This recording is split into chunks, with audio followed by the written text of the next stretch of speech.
अस्सलाम वालेकुम। इस वीडियो में हम लोग सीखने जा रहे हैं कि हमने अपना कंपेटिटर कहां से चूज करना है, किस तरीके से चूज करना है। ऑफ कोर्स हम उसमें हीलियम 10 का ही इस्तेमाल करेंगे, जो कि मैं अभी आपको प्रैक्टिकल करके दिखाऊंगा। लेकिन कंपेटिटर हम क्यों चूज करते हैं? जब भी हम किसी भी मार्केट में कोई भी चीज सेल करने के लिए जाते हैं तो हम पहले मार्केट का सर्वे करते हैं कि इस प्रोडक्ट में कितने लोग बेच रहे हैं, कौन सबसे ज्यादा सेल्स ले रहा है, और फिर हम रीजन जाके देखते हैं कि जिसकी सेल सबसे ज्यादा है उसकी क्या वजह है, किस वजह से सबसे ज्यादा लोग उससे आके बाय करते हैं, दूसरों से कम बाय करते हैं। तो ये हम अगर Amazon को एक साइड पे भी कर दें, आप किसी भी फील्ड में जब चले जाएंगे, हम यहाँ पे वॉलमार्ट, ईबे, इट्सी, ये भी एक प्लेटफॉर्म है जिस तरह Amazon है, किसी भी प्लेटफॉर्म पे जब आप चले जाते हैं तो आपका प्रोडक्ट हंटिंग के अंदर सबसे जो एक इंपॉर्टेंट कुछ जो उसके इंपॉर्टेंट फैक्टर्स हैं, उनमें एक इंपॉर्टेंट फैक्टर ये भी है कि आपने कंपेटिटर चूज करना है। ऐसा नहीं है कि आपने सोच लिया कि मैंने पिलो बेचने हैं। अच्छा, अब कुछ लोग बच्चे ये भी सोच सकते हैं जी आप पिलो पिलो ही बताई जा रहे हैं। ये इसलिए बता रहा हूँ कि आपको समझने में आसानी हो। ये मैं आपको एग्जांपल दे रहा हूँ। इस तरह के बहुत से प्रोडक्ट हैं, आप किसी भी प्रोडक्ट पे देख सकते हैं। अच्छा, अब हम अगर पिलो की बात करते हैं तो हम ऐसा नहीं है कि हमने पिलो बेचना है, चलें जी पिलो चाइना से खरीदते हैं। अब ये चाइना से भी खरीदने की बात आप लोगों को समझाने के लिए, आप लोग पाकिस्तान से भी खरीद सकते हैं, आप लोग बांग्लादेश से भी खरीद सकते हैं, कहीं से भी खरीद सकते हैं। जहां से आपको कोई भी प्रोडक्ट अच्छी मिलेगी वहां से ले लेंगे। नॉर्मली क्योंकि हम अलीबाबा के थ्रू जब सोर्सिंग करते हैं, अलीबाबा जो सोर्सिंग की सबसे बड़ी वेबसाइट है, तो चाइना से हमें ज्यादा अच्छी और ज्यादा सस्ती चीजें मिल जाती हैं। बड़ी मार्केट है, बहुत ज्यादा चीजें चाइना में बनती हैं, सस्ती मिल जाती हैं। तो इसलिए हम एग्जाम्पल लेते हैं, जब भी बात करते हैं तो चाइना की बात करते हैं। लेकिन ऐसा नहीं है कि सिर्फ चाइना से मिलती है, कोई भी प्रोडक्ट किसी भी दुनिया के मुल्क से आपको मिल सकती है। तो जब आपने डिसाइड कर लिया कि आपने पिलो बेचना है, एग्जाम्पल ले रहे हैं ना, तो अब पिलो बेचने के लिए जब आप उस पिलो को खरीदेंगे, ऐसा नहीं है कि बस आपने खरीदा और बेचना शुरू कर दिया।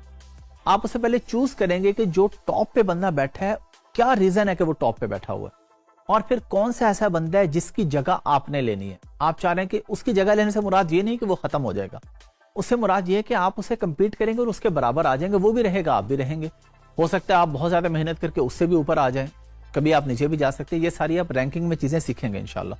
तो आइए अभी हम प्रैक्टिकल करके देखते हैं कि हम कंपेटिटर किस तरीके से चूज करते हैं अपना। अच्छा, अब तो आप लोगों को याद हो चुका होगा कि हमने हीलियम 10 कहाँ से इस्तेमाल करना है। हमने पिलो लिख के एंटर कर दिया। अब हम आगे यहाँ एक्सटेंशन पे और यहाँ पे क्लिक करके हमने इस पे एक्सरे रन करना है। ये एक्सरे रन कर दिया जी हमने। हम लोग आगे एक्सरे पे। अच्छा, एक्सरे पे आने के बाद हम लोगों ने ये रेवेन्यू देखना है। रेवेन्यू हमने सेलेक्ट कर लिया हाई टू लो। अच्छा, हाई टू लो सेलेक्ट किया तो हमने देखा कि जो टॉप पे बैठे ना साइलेंट नाइट वाला, इसका रेवेन्यू है 2,30,000 पाउंड्स। तो हम ये कंपेटिटर अपना सेलेक्ट करेंगे जिसकी सबसे ज्यादा सेल होगी, और फिर हम देखेंगे कि इसकी प्रोडक्ट ऑर्डर करके देखेंगे कि इसका मटेरियल क्या है, किस वजह से ये सबसे ज्यादा सेल्स ले रहा है। कोई तो ऐसी रीजन होगी कि सबसे ज्यादा लोग इससे आके पिलो खरीदते हैं। अब ये देखिए, बाकी लोग भी यहाँ पे पिलो ही बेच रहे हैं बैठ, लेकिन साइलेंट नाइट वाला सबसे ज्यादा पिलो बेच रहा है।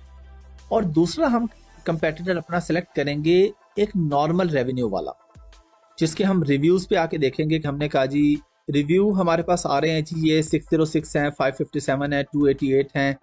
हम कहते हैं जी इस पे ये जो 132 रिव्यूज वाला है ना, इसको हम कंपीट करेंगे। मैं आपको इसी एग्जांपल देके अलग से बताता हूँ। अब हम आके देख लेते हैं 132 वाले का रेवेन्यू कितना है। ये 5th नंबर पे आ रहा है, इसका रेवेन्यू हमारे पास आ रहा है 92,000। हम कहते हैं जी हमने 92,000 वाले को कंपीट करना, इसकी जगह पे हमने आके बैठना। इसके सादा सी एग्जांपल है कि एक मार्केट में जीन्स बेच रहे हैं 10 शॉप्स हैं। अब एक शॉप वाला सबसे ज्यादा बेच रहा है, 3 लाख की महीने की सेल कर रहा है, बाकी कोई 50,000 की कर रहा है, कोई 40,000 की कर रहा है। तो हम मटेरियल क्वालिटी देखेंगे 3 लाख वाले की, तो उसकी इतनी ज्यादा सेल क्यों होती है। फिर हम देखेंगे अच्छा ये जो 50 का बेच रहा है ना, हम भी इसके बराबर आके बैठ सकते हैं, क्योंकि 3 लाख वाले को कंपीट करना तो मुश्किल है, उस पर हमें अच्छा खासा मार्केटिंग बजट चाहिए होगा। तो हमने कंपेटिटर सेलेक्ट कर लिए 2 तरह के। एक वो कर लिया जिसका सबसे ज्यादा रेवेन्यू है, वो हमने इसलिए किया कि हम उसका मटेरियल देखेंगे, उसकी क्वालिटी देखेंगे। और एक हमने सेलेक्ट किया कि जो हमारे क्राइटेरिया में रिव्यूज हैं कि लेस देन 1000 रिव्यूज वाले में हम कोई भी जाके देख लेंगे और हम चूज कर लेंगे कि अब हमने इसको कंपीट करना है, इसके बराबर हमने आके बैठना है। जिसके रिव्यूज बहुत ज्यादा उसको हम कंपीट नहीं कर पाएंगे, हम उसकी कोशिश भी नहीं करेंगे। तो हम 2 तरह का कंपेटिटर चूज कर लेते हैं, एक जिसका रेवेन्यू सबसे ज्यादा है और एक वो जिसकी जगह पे हमने आके बैठना। चलें, मैंने आपको प्रैक्टिकल करके दिखा दिया, आपको बता दिया, आपको समझ आ गया। और ये भी आपने बात नोट कर ली कि हीलियम 10 पे आपने बहुत ज्यादा फोकस करना है। आप हीलियम 10 के जितने अच्छे यूजर होंगे, जितने आप एक्सपर्ट होंगे हीलियम में, उतने ही आप प्रोडक्ट हंटिंग में एक्सपर्ट होंगे, क्योंकि हंटिंग आपकी सारी बेस करी हीलियम 10 के ऊपर। और ये यूके और यूएसए मार्केट की हम बात कर रहे हैं। जब हम किसी और मार्केट में जाते हैं तो वहां पे आप मैनुअली भी देखते हैं, लेकिन क्योंकि बड़ी मार्केट्स ये हैं, जब आपको हीलियम 10 अच्छे से यूज करना आ जाता है तो इसका मतलब ये है कि आप हंटिंग भी अच्छे तरीके से कर सकते हैं। हंटिंग ऑलरेडी भी तफसील में बता चुका हूं, फिर बता रहा हूं। प्रोडक्ट हंटिंग ये होती है प्रोडक्ट सिलेक्शन, प्रोडक्ट रिसर्च के आपने क्या बेचना है, जो चीज आपने बेचनी है आप उसको हंट कर रहे हैं, आप हंटिंग कर रहे हैं कि मुझे क्या बेचना चाहिए, इसको हम प्रोडक्ट हंटिंग कहते हैं। तो उसके लिए हीलियम 10 का आपको आना बहुत जरूरी है।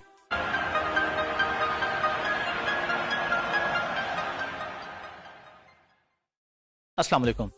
पिछली वीडियो में हम लोगों ने सीखा था कि कंपेटिटर एनालिसिस कैसे करते हैं और क्या होता है। इस वीडियो में हम लोग सीखने जा रहे हैं प्राइस एनालिसिस। अच्छा, प्राइस एनालिसिस क्या है? इन सिंपल वर्ड्स, आप एक प्रोडक्ट मार्केट में लेके आ रहे हैं। हम जीन्स की एग्जांपल लेते हैं। आपने एक जीन्स बनाई है, जीन्स की पैंट आपने बना ली, अब आप उसे मार्केट में लेके आना चाह रहे हैं, या आपने किसी से बनवाई है और आप मार्केट में लेके आना चाह रहे हैं, या आप प्लान कर रहे हैं कि मुझे जीन्स बेचनी है। तो अब आप उससे पहले उसका एनालिसिस करेंगे कि जीन्स मार्केट में कितने की बिकती है, कौन सा बंदा कितने की बेचता है, कौन सा मटेरियल यूज करता है, कौन सी क्वालिटी यूज होती है उसमें। अब फॉर एग्जांपल आप लाहौर में आ गए, आपको लाहौर में पता चला जी लाहौर की एक मार्केट है, वहां पे जीन्स की प्राइस चल रही है, एक बंदा 1000 रुपए की बेच रहा है और एक बंदा 5000 की बेच रहा है और बाकी सारे इसके दरमियान में है, 1000 से 5000 के बीच में। अब आपने जो बेचनी है, अगर आप आके पहले दिन 2000 की बेचना शुरू कर देते हैं तो कौन लेगा आपसे? 1 2 3 लोग ले लेंगे, लेकिन आप मार्केट में कंपीट तो नहीं कर पाएंगे। जब सबको पता है कि फलां बंदा तो 1000 की बेचता है, तो आपसे कोई 2000 की क्यों लेगा? और फिर आप 3000 4000 की बेचेंगे, क्यों लेगा आपसे कोई? तो आप ये करेंगे कि जो कम से कम प्राइस पे बेच रहे हैं ना, आप उससे भी 20% कम पे बेचेंगे।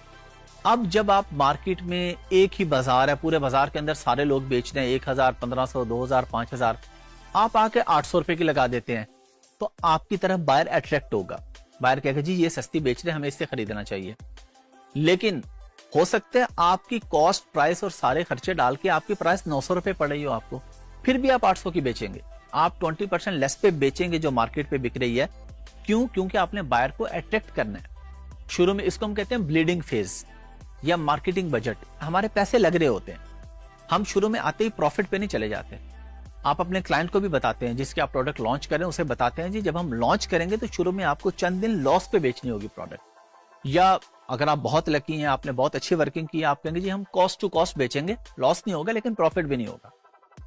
लेकिन क्या आप हमेशा उसी प्राइस पे बेचते रहेंगे? ऐसे तो नहीं होगा। आप स्टार्ट करेंगे 800 रुपए में, लेकिन अब आप देखेंगे जी बहुत से बायर आपके पास आ रहे हैं तो आप 850 कर देंगे। अच्छा, 850 से फिर आप 900 कर देंगे। फिर आप देखेंगे जी अब हम ब्रेक इवन पे आ गए हैं। ब्रेक इवन का मतलब होता है कि जितना खर्चा है उतने की बिक रही है, ना प्रॉफिट हो रहा है ना लॉस हो रहा है। तो फिर आप क्या करते हैं कि आहिस्ता आहिस्ता प्राइस बढ़ाते जाते हैं, लेकिन कितनी बढ़ाएंगे? एक होती है आपके टारगेटेड प्राइस। तो अब ऐसा तो नहीं है कि आपकी अगर लॉन्च प्राइस, यानी आपने मार्केट में लॉन्च कर दिया 800 रुपए में और आप कहें जी 1 महीने के बाद मैं इसको 5000 रुपए कर दूंगा, तो ऐसा नहीं होगा। आपने पहले दिन से जब आप वर्किंग कर रहे हैं तो आपने टारगेट प्राइस भी सेट की हुई है कि अगर मैं इस प्रोडक्ट को 1500 का बेचूंगा तो मुझे प्रॉफिट होगा 30% का। एग्जाम्पल दे रहा हूं मैं आपको। तो आपने शुरू तो 800 से किया, लेकिन आपकी टारगेट प्राइस 1500 है।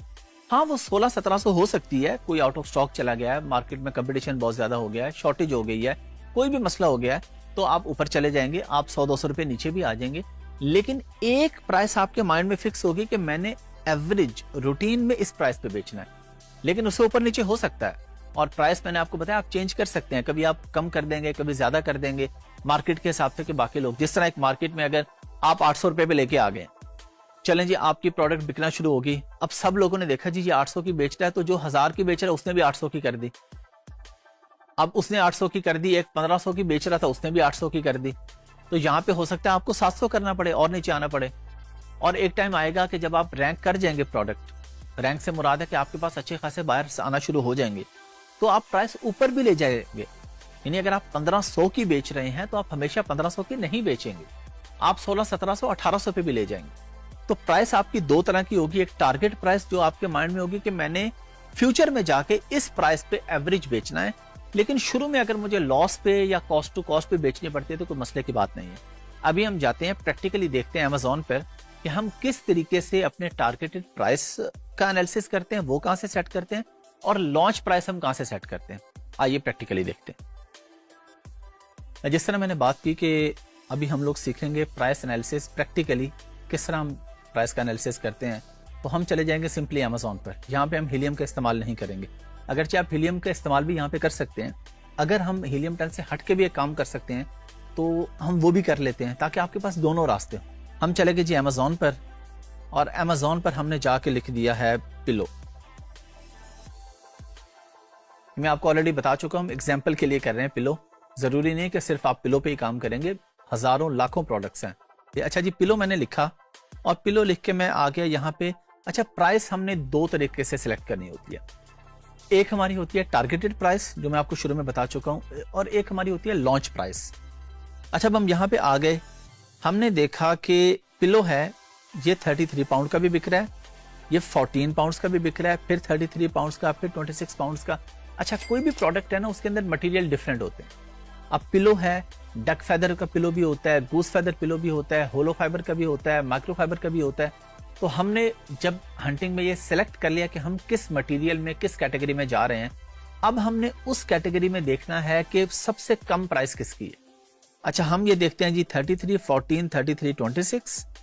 अभी तक हमें 14 मिली कम, फिर 26, ये 15 मिली, फिर ये हमें 7 भी नजर आ रही है एक। फिर हम नीचे आके हमने देख लिया जी हमारे पास फिर 39, 23, 24, फिर नीचे आ गए 13, 30, 22, 44। हमें यहाँ पे सबसे कम प्राइस नजर आ गई है 7। ये 7 पाउंड वाली हमें सबसे कम प्राइस नजर आई है। तो ये लॉन्च प्राइस है, वो इससे 20% कम होगी। यानी अगर 7 का हम 20% निकाले तो ये बनता है 140, 1.40। तो 1.40 हम 7 में से माइनस कर देंगे तो 5.60 हमारी लॉन्च प्राइस होनी चाहिए। अब 5.60 पे हम इसको लॉन्च तो कर देंगे, लेकिन इवेंचुअली हम अपनी एक टारगेट प्राइस सेट की होगी, इवेंचुअली हमने इसको यहां पे बेचना है जाके। तो हमने देख लिया, अब हमने सोर्सिंग उस हिसाब से करनी है कि हमें इतनी सस्ती सोर्सिंग होनी चाहिए कि हम 5.60 का इसको बेच सकें। वो जाहिर है अगर हमारी सोर्सिंग बहुत अच्छी होगी हम तभी बेच सकेंगे। तो हंटिंग जो आपकी होती है, इसके अंदर सोर्सिंग भी बड़ी मैटर कर रही होती है। ऐसा नहीं होता कि आप प्रोडक्ट पहले फाइनल कर लेते हैं, प्रोडक्ट फाइनलाइजेशन के दौरान इसमें सोर्सिंग का पूरा अमल आता है, तो तब प्रोडक्ट फाइनल होती है ना। जब तक आपके पास कॉस्ट प्राइस नहीं आएगी आप उसको फाइनल नहीं कर सकते हैं। अब इसी तरह हम यहाँ पे एक और एग्जांपल ले लेते हैं। पिलो को हटा के अब हम यहाँ पे लिख देते हैं जी सॉक्स, हम देख लेते हैं जी। अब सॉक्स में अगेन हम वही चीज देखेंगे कि प्राइस, ये स्पॉन्सर को हम छोड़ देंगे। जब भी हम कोई काम कर रहे होंगे तो हम ऑर्गेनिक देखेंगे। ये जिसके ऊपर ये स्पॉन्सर्ड लिखा आ रहा है, ये स्पॉन्सर्ड लिखा आ रहा है, ये स्पॉन्सर्ड, यानी पेड एडवर्टाइजमेंट, पीपीसी जिसे हम कहते हैं, पे पर क्लिक। ये क्योंकि अमेजोन को पे कर रहे हैं, पे करके ऊपर आ रहे हैं। ये डिटेल हम पीपीसी में सीखेंगे कि ऐसा हम क्यों करते हैं, हम लॉन्च स्ट्रेटेजीज में पीपीसी पे लॉन्चेस क्यों करते हैं, उसका क्या प्रोसेस होता है, वो हम सारा सीखेंगे। लेकिन आपने इसको छोड़ के आपने ऑर्गेनिकली देखना है। नीचे ये ऑर्गेनिक आ गए जी, ये हम देख रहे हैं जी, ये 30 पाउंड का है, ये 9, ये 8। अभी तक हमें 8 मिला सबसे कम, फिर 13, 14, 21, फिर नीचे आ गए जी 21, 9, 19, 13। पहले पेज पे हमने देख लिया जी। अभी तक हमने जो देखा 10, 15, 20 जो लोग हमने देखे, तो उसमें हमें सबसे सस्ता मिला 9 वाला। हम फिर 9 वाले पे चले गए, यानी ये 8.99। एक तो 950 का बेच रहा है, एक बेच रहा है 8.99 का। अब हमने जिस प्राइस पे लॉन्च करना है वो ये प्राइस नहीं होनी चाहिए, वो प्राइस हमारी इससे 20% कम होगी। इससे 20% कम की प्राइस पे हम इसको लॉन्च करेंगे और इवेंचुअली प्राइस ऐसा ऐसा ऊपर करते जाएंगे। फॉर एग्जाम्पल, आपने एक प्रोडक्ट लॉन्च की है $10 पे, एग्जाम्पल ले रहे हैं, तो वो हमने लॉन्च 10 पे की है, लेकिन हमने ऑलरेडी टारगेट सेट किया अपना सोर्सिंग पे जो प्राइस थी वो निकाल के, एफटीए फीस निकाल के, कि सारी कॉस्ट निकाल के हमें प्रॉफिट मार्जिन कितना बचेगा। लॉन्च प्राइस पे तो हो सकते हैं हम प्रॉफिट में ना हो सकते हैं, हम लॉस में भी हों। दो ऑप्शंस होती है ना लॉन्च प्राइस पे। एक होता है आप कॉस्ट टू कॉस्ट बेच रहे होते हैं, एक होता है कि आप लॉस पे बेच रहे होते हैं। लेकिन लॉस पे इसलिए बेच रहे होते हैं कि कुछ दिनों के बाद आपने आहिस्ता आहिस्ता प्राइस बढ़ा देनी होती है। ये चीज आप यहाँ माइंड में रखें कि प्राइस जो है आपकी, ये आप कभी भी चेंज कर सकते हैं, ये ऊपर नीचे होती रहती है। सीजनैलिटी के हिसाब से भी हो सकती है, कोई दूसरा आउट ऑफ स्टॉक चला गया, कोई प्रॉब्लम आ गई है, मार्केट में शॉर्टेज हो गई है। ये प्राइस आप अमेजोन पर डेली बेसिस पे भी चेंज कर सकते हैं। रात को आपने 10 पाउंड रखी, आप देख रहे हैं बहुत अच्छे ऑर्डर्स आ रहे हैं, आप 11 पाउंड कर देते हैं। आप देखते हैं कि आज ऑर्डर आ ही नहीं रहे, आप 9 पाउंड कर देते हैं, 1 पाउंड कम कर देते हैं। तो ये प्राइस ऊपर नीचे करना ये आपके इख्तियार में होता है, आप इसको कभी भी चेंज कर सकते हैं। चलें जी, प्रैक्टिकली हमने देखा, पिछली वीडियो में हमने कंपेटिटर एनालिसिस या कंपेटिटर सिलेक्शन पे बात की थी। ये एक ही चीज है, अल्फाज थोड़े से मुख्तलिफ होते हैं लेकिन प्रैक्टिकली ये चीजें एक ही होती हैं। एनालिसिस करना, रिसर्च करना, किसी बारे में देखना, प्रोडक्ट रिसर्च करना, ये सब चीजें मिलती जुलती ही होती हैं। इसमें हमने प्राइस एनालिसिस पे बात की है। अब प्राइस आप एनालिसिस कह लें या प्राइस सिलेक्शन कह लें, ये दोनों चीजें मिलती जुलती ही हैं। तो आप लोगों ने वर्डिंग पे कभी कंफ्यूज नहीं होना कि जी एक वीडियो में एनालिसिस बोल दिया था, एक में सिलेक्शन बोल दिया था। आपने काम पे फोकस करना है, प्रैक्टिकली काम पे। प्रैक्टिकली मैंने आपको करके दिखाया, अब कोई इसको सिलेक्शन कह ले, कोई एनालिसिस कह ले, इससे फर्क नहीं पड़ता है। तो इस वीडियो में हम लोगों ने सीख लिया प्राइस एनालिसिस, और हमने 2 तरह की प्राइस देखी, लॉन्च प्राइस और टारगेटेड प्राइस। ये दोनों आपने प्रैक्टिकली देख ली हैं, अब ये आपके लिए आसान हो गया।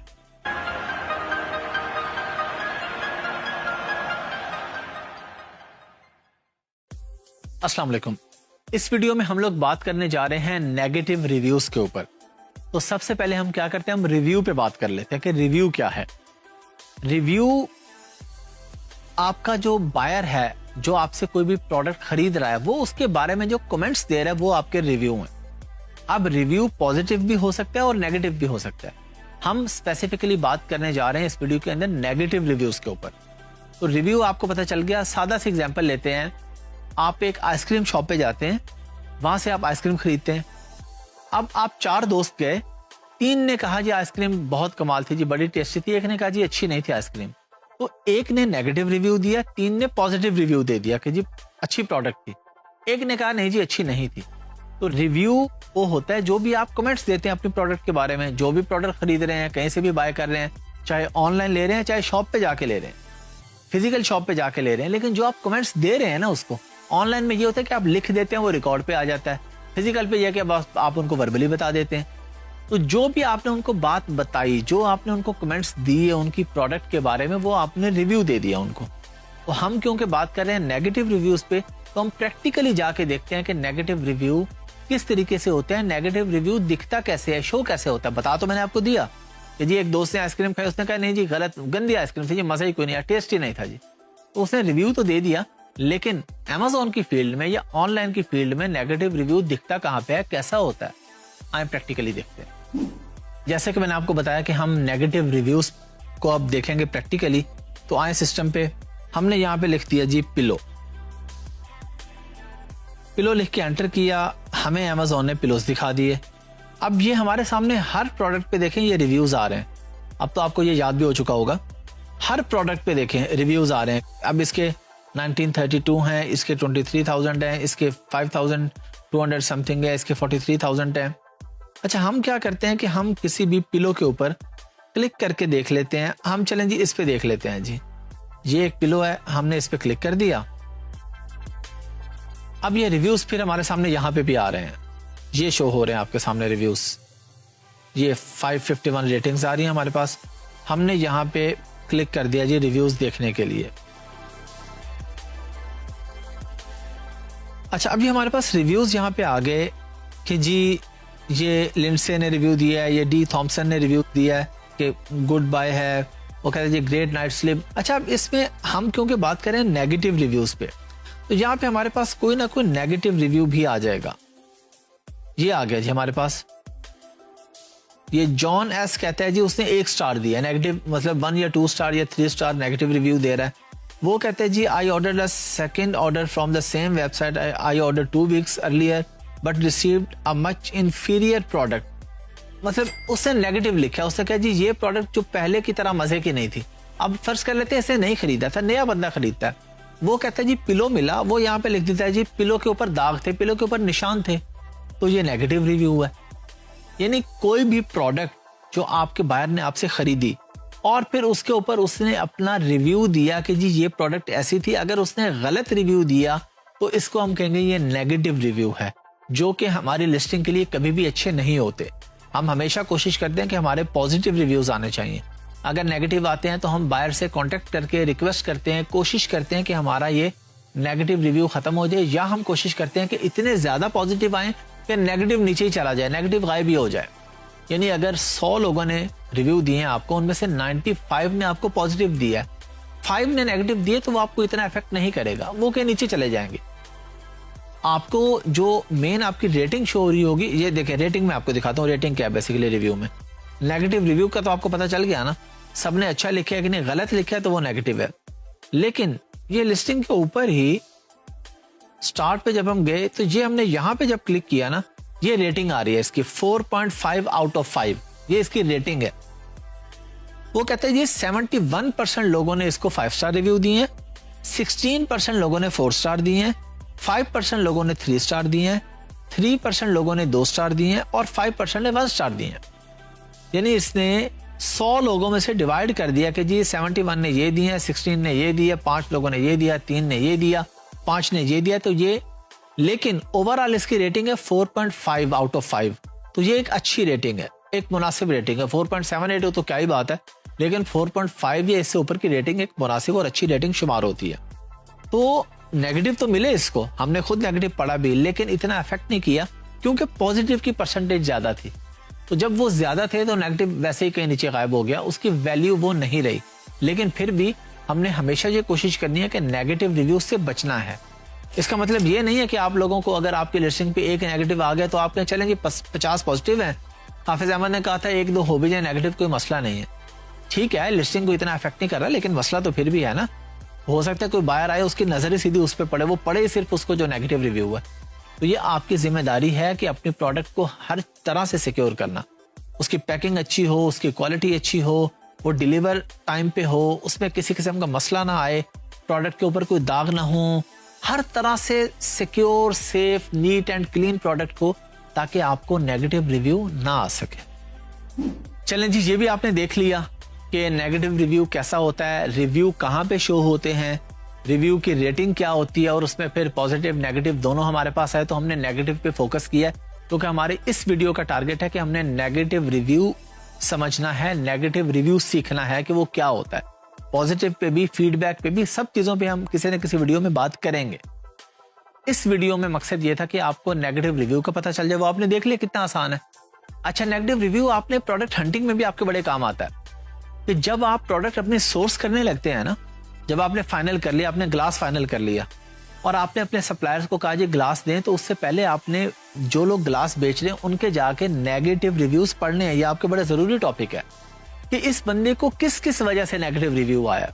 हम फर्ज कर लेते हैं जी हमारे सारे जो कंपेटिटर्स हैं, जो लोग ग्लास बेच रहे हैं, उनको रिव्यू आया था कि जी ग्लास टूट जाता है। ग्लास जब मेरे पास पहुंचा मुझे टूटा हुआ मिला जी। तो आपने अपने सप्लायर को क्या कहना है जी, पैकिंग इतनी सिक्योर होनी चाहिए कि ग्लास ना टूटे। तो नेगेटिव रिव्यू आपको फायदा दे रहा है। ये आपको वैसे नहीं बात बताई जा रही, ये आपकी प्रोडक्ट हंटिंग में, सोर्सिंग में काम आनी है। जब आप प्रोडक्ट फाइनलाइज करेंगे तो फाइनलाइज करते वक्त अपने कंपेटिटर के नेगेटिव रिव्यूज देख के उन चीजों पे ज्यादा अच्छा काम कर लेना कि हमें इस वजह से नेगेटिव रिव्यू नहीं आना चाहिए।